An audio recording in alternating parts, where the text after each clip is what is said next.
বৃষ্টির পর আমার বোনরা হচ্ছে বাজে ভাষায় অবদ্ধ ভাষায় কথাবার্তা বলে, অশ্লীল ইঙ্গিত করে। এর প্রতিবাদে আমি হচ্ছে এলাকার যে আমার বাবা মা কোনো রাজনৈতিক দলের সাথে জড়িত না, কোনো রাজনৈতিক দলে করে না, তার পরিপ্রেক্ষিতে আমি একজন স্টুডেন্ট, আমি এলাকার যে মাতব্বর তাদের সাথে কথা বলছি যে তারা বলছে আজকে 10টার সময় সমাধান করে দিবে, দুই পক্ষের সাথে কথা বলবে। এই কথার সুবাদে আমি হচ্ছে 11টার দিকে তারামুল্লাহ বিএনপির যে ক্যান্ডিডেট টাঙ্গিল বিএনপির চেয়ারম্যান ক্যান্ডিডেট ওনারে ফোন দিছি। ফোন দেওয়ার পর বলতেছে যে 11টা বাজে আপনি এখন আসেন নাই, কখন আসবেন? বলে আসতেছি। আমি তখন উনি আসেন নাই, ওনার বাড়ি একটু সামনে, 2-3 মিনিটে আসা যায়। তো 11টা 34 বাজে তখনও আসে নাই। আমি হচ্ছে আমার বোনকে নিয়ে ইউনো স্যারের কাছে গেছি। স্যারের কাছে যাওয়ার পর স্যার হচ্ছে বলছে থানায় যাও, থানায় গিয়ে কমপ্লেন করো, আমি বলে দিব, তারপর প্রশাসন ব্যবস্থা নেই। প্রশাসনের সাথে আমরা আসছি, পুলিশে কমপ্লেন করার পর প্রশাসনের সাথে নিয়ে আসছি। আসার পর সামাজিক পক্ষের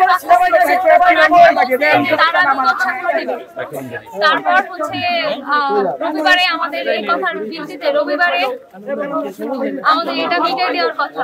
তো আমরা হচ্ছে স্যার হচ্ছে আমি রাজি কিনা রবিবারে এই মীমাংসা করার জন্য আমি গেছি যে স্যার আমরা রাজি, আপনি রবিবারে বসে আমাদের মীমাংসা করে দিয়ে।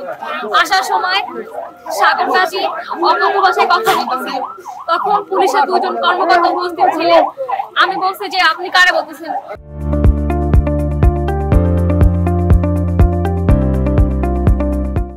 উনি তেরে এসে বলতেছে তোরে বলছি বলে আমার চুল ধরছে, ওইটা টানতে রাস্তার মাঝখানে নিয়ে আসছে। আনার পর তার তখন দেখি তার বাবা আমার বোনকে ধরে মারতেছে। আমার বোনকে ছাড়াইতে গেলে তার বাবা আমার লাঠি দিয়ে রাস্তায় ফালাই দিয়ে মারছে। আসে আমাদের বাড়িতে লাঠি ছোটা নিয়ে আমার বাবারে মারতে গেছে। আমাদের বৈষম্যবিরোধী ছাত্র আন্দোলনের সংগঠক বৈশাখী ইসলাম বর্ষা তার ছোট বোনের উপরে কিছু এখানে স্থানীয় বগাটা ছেলেপেলে কুনজর এবং ইপ্রিজিং করে, সেটার প্রেক্ষিতে বৈশাখী ইসলাম বর্ষা অভিযোগ দিলে পরে সেই অভিযোগের প্রেক্ষিতে এখানে একটা সালিশ হওয়ার কথা ছিল। সেই সালিশের উপরে আইসা এখানে সন্ত্রাসী কিছু ব্যক্তিবর্গ তারা পুলিশ সেকেন্ড অফিসারের সামনেই বৈশাখী ইসলাম বর্ষার গায়ে হাত তুলে, তার চুল ধরে টান দিয়ে রাস্তা ফেলাই দেয়, গায়ে হাত তুলে, তার ছোট বোনের গায়ে হাত তুলে, তার বাবা গায়ে হাত তুলে। এই পর্যায়ে এখন পর্যন্ত এই হামলা যে মূল হোতা তাদের এখনো গ্রেপ্তার করা হয় নাই। যে পর্যন্ত গ্রেপ্তার করা না হবে সে পর্যন্ত আমরা এখান থেকে সরবো না।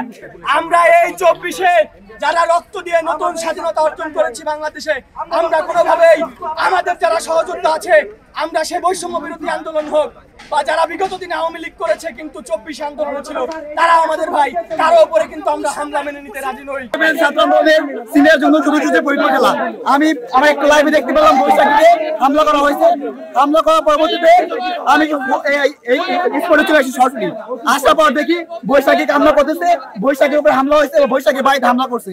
পরে এসে দেখলাম যে প্রশাসনের সামনে প্রশাসন থাকা অবস্থায় আমার বোনদের উপরে হামলা করেছে।